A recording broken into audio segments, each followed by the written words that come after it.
اس کا تاثر قائم کرنے کی کوشش کی گئی اور آپ نے دیکھا کہ حافظ آباد کا واقعہ ہوا جہاں پہ حافظ آباد میں پاکستان مسلم لیگ نون کی مرکزی صوبائی اور ضلعی قیادت نے ایک تقریب کے دوران دوبارہ سے نہ صرف مذہبی منافرت بلکہ عمران خان صاحب کو جان سے مار دینے کی دوبارہ سے پھر اس عزم کا دوبارہ اظہار کیا اور اس کے اوپر آپ کے سامنے کہ اس کے خلاف جو ہے وہ قانون کے مطابق جو ہے کارروائی بھی کی گئی، ایک آدھ لوگوں کی جو ہے گرفتاریاں بھی اس میں عمل میں لائی گئیں۔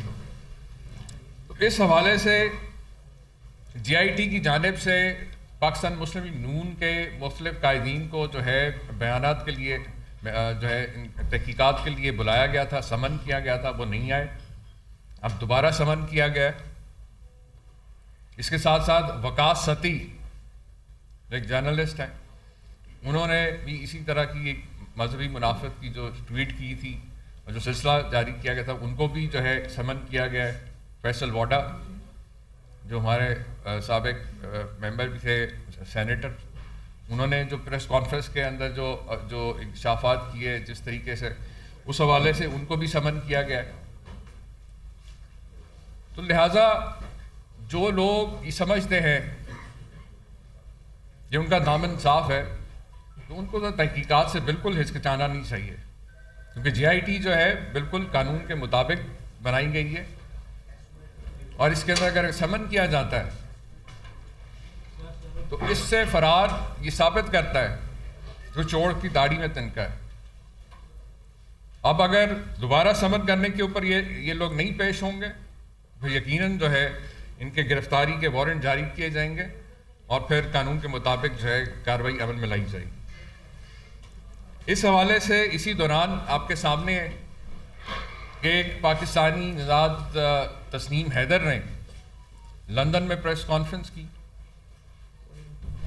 اور اس نے بتایا کہ میاں محمد نواز شریف، مریم نواز شریف اور ناصر بٹ اور دیگر جو ہیں وہ عمران خان صاحب پہ قاتلانہ حملے کی اس گھنونی سازش میں پوری طرح سے ملوث ہیں اور اس کے پاس آڈیو ویڈیو ثبوت موجود ہیں جو اس نے برطانوی پولیس کو مہیا کر دی ہیں۔ جی آئی ٹی سے اس کا رابطہ ہوا، ہم رابطے میں ہیں، بہرحال ہم اس کو ایک الگ سے اس ساری تحقیقات کو جو ہے اس کو دیکھا جا رہا ہے اور اگر اس میں کوئی مثبت چیزیں سامنے آئیں گی تو ڈیفینیٹلی جو ہے وہ حقائق بھی جو ہے آپ لوگوں کے سامنے رکھ دیے جائیں گے۔ اس حوالے سے میں نے جس آپ سے کہا کہ جو ٹیکنیکل سائیڈ ہے، جو پروسیکیوشن کی سائیڈ ہے، اس حوالے سے میں بریگیڈیئر ریٹائرڈ مصدق عباسی صاحب سے ریکویسٹ کروں گا کہ اس حوالے سے آپ کو کچھ حقائق جو ابھی تک جو انویسٹیگیشن میں ابھی تک سامنے آئے ہیں اس حوالے سے حقائق آپ کے سامنے رکھیں۔ بسم اللہ الرحمن الرحیم۔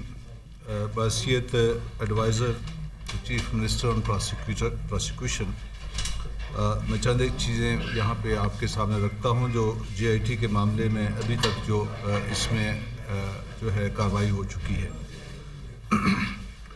پروسیکیوشن جس طرح جی آئی ٹی نوٹیفائی ہوئی اس طرح ہم نے پروسیکیوشن کی کمیٹی بھی نوٹیفائی کی اور پروسیکیوشن کی کمیٹی کو جو ہیڈ کر رہے ہیں وہ پروسیکیوٹر جنرل خود ہیں اور پروسیکیوشن کی رسپانسبلٹی یہ ہوتی ہے کہ ایک طرف وہ انویسٹیگیشن کو اسسٹ کرتی ہے اور دوسری طرف کورٹ کو as a advocate of the court جسے کہتے ہیں وہاں کورٹ کو بھی اسسٹ کرنا ہوتا ہے۔ یہ ایف آئی آر 691 تھی اور اس میں جو لائن آف انکوائری پروسیکیوشن نے جے آئی ٹی کو دی اس میں تقریباً 3 فیزز میں انہوں نے انویسٹیگیشن کرنی تھی کہ انسیڈنٹ سے پہلے کیا ہوا، انسیڈنٹ کیسے ہوا اور انسیڈنٹ کے بعد کے واقعات کو، اور اس میں پوری لائن دے دی گئی تھی جس میں تقریباً 2 درجن سے زیادہ پوائنٹس تھے۔ ابھی تک جو چیزیں سامنے آئیں اور کورٹ کے اندر جمع ہو گئیں ان کے بارے میں آپ کو آگاہ کر دیتا ہوں۔ سب سے پہلے پولیگرافی رپورٹ ہے۔ پولیگرافی رپورٹ اس کی آسان زبان یہ ہے کہ فزیو سائیکولوجیکل رپورٹ اسے کہتے ہیں۔ اس میں مشینوں کے ذریعے سے پتہ لگایا جاتا ہے کہ یہ بولنے والا سچ بول رہا ہے یا جھوٹ بول رہا ہے اور اس کی ایکوریسی 93% ہوتی ہے۔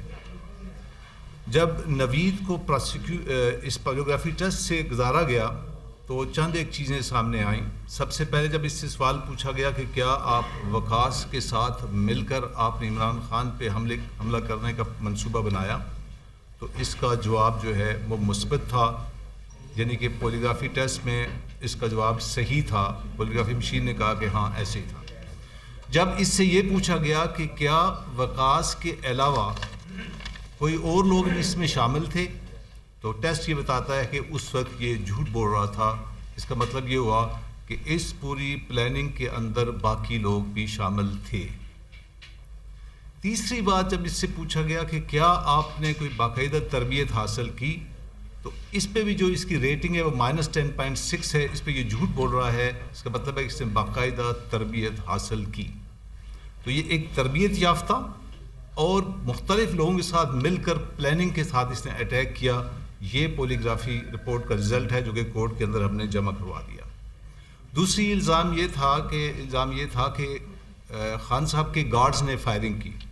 تو فورینزک ٹیسٹ میں جتنے بھی گارڈز کے ویپنز تھے وہ سارے کلیئر ہو چکے ہیں. تو یہ بات بھی نگیٹ ہو گئی ہے، ختم ہو گئی ہے کہ گارڈز نے اس کے اوپر فائرنگ کی.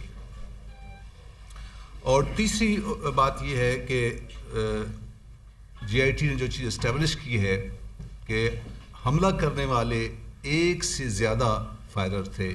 کتنے تھے ابھی یہ اسٹیبلش کرنا باقی ہے. استغاثہ جو ہے وہ ہر لحاظ سے مکمل ہو چکا ہے.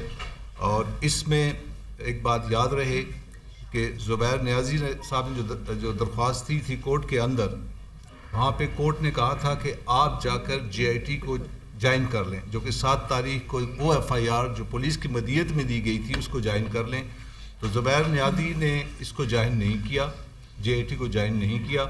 وہ اپنے ہائی کورٹ میں چلے گئے ہیں اپنے اس استدعا کے ساتھ کہ ہماری بیسک FIR جو ہم نے خان صاحب نے دی تھی وہ نہیں سنی جا رہی. اس لیے اس GIT کے اندر 2 اشخاص شامل نہیں ہو رہے. ایک عمران خان صاحب اس میں شامل نہیں ہو رہے اور دوسرا زبیر نیازی شامل نہیں ہو رہے. ان کی اپنی پٹیشن پیرلل چل رہی ہے ہائی کورٹ کے اندر. ریکویسٹ چل رہی ہے کہ جناب ہمارا ورژن جو ہے FIR کا وہ نہیں لیا گیا. اور کورٹ نے دوسری طرف ہمیں یہ بھی GIT کو آرڈر دیا ہے کہ 13 دن تک یہ شخص جہاں پہ رہا ہے اس کی تحقیقات کی جائیں اور کورٹ کو بتایا جائے کہ یہ 13 دن انلیگل کسٹڈی میں کیوں رکھا گیا. یہ وہ آرڈرز ہیں جو کہ کورٹ نے پاس کیے ہیں اور یہ وہ فیکٹس ہیں جو میں نے آپ کے سامنے رکھے ہیں. اس کے ساتھ ہی میں آپ کو اس کا سنوں کہ یہ ایک بہت ہی اہم پیش رفت ہے ساری GIT کی انویسٹیگیشن کے اندر، کیونکہ پہلے دن سے وفاقی حکومت اور پاکستان مسلم لیگ نون خاص طور کی طرف سے اس واقعے کے اندر جو تاثر پیدا کرنے کی کوشش کی جا رہی تھی کہ یہ کوئی مذہبی جنونی شخص ہے. یہ بھی انویسٹیگیشن کے اندر بالکل سامنے آ گئی کہ ایسا ہرگز نہیں ہے. پھر اس کے بعد یہ کہا جا رہا تھا کہ جی یہ اس نے خود سے کیا ہے. اور ابھی آپ کے سامنے بریگیڈی صاحب نے جو پولیگرافک ٹیسٹ رپورٹ ہے اس سے بڑا واضح چیز سامنے آ گئی کہ وہ شخص جو طوطے کی طرح جو کچھ بولتا رہا بیانات وہ طوطے کی طرح رٹا رٹایا سبق ہے، اس کے اندر کوئی سچائی نہیں ہے. اور دوسری جو سب سے بڑی اہم چیز جس کے اوپر یہ چہمگوئیاں کی جا رہی تھیں، الزامات بھی کہ جو معظم جو تحریک انصاف کا ورکر تھا جو اس دن شہید ہوا اس نوید کو پکڑتے ہوئے جو اس کے پیچھے بھاگتے ہوئے، تو وہ گولی جو لگی وہ عمران خان صاحب کے گارڈز کی جانب سے نہیں لگی. ان کے سارے جو فورینزک رپورٹس آئی ہیں ان کے سب کے جو ہیں وہ ویپنز کلیئر ہو گئے کہ ان کی طرف سے کوئی ایسا نہ فائر کیا گیا اور نہ ہی ان کی گولی سے وہ شہید ہوا.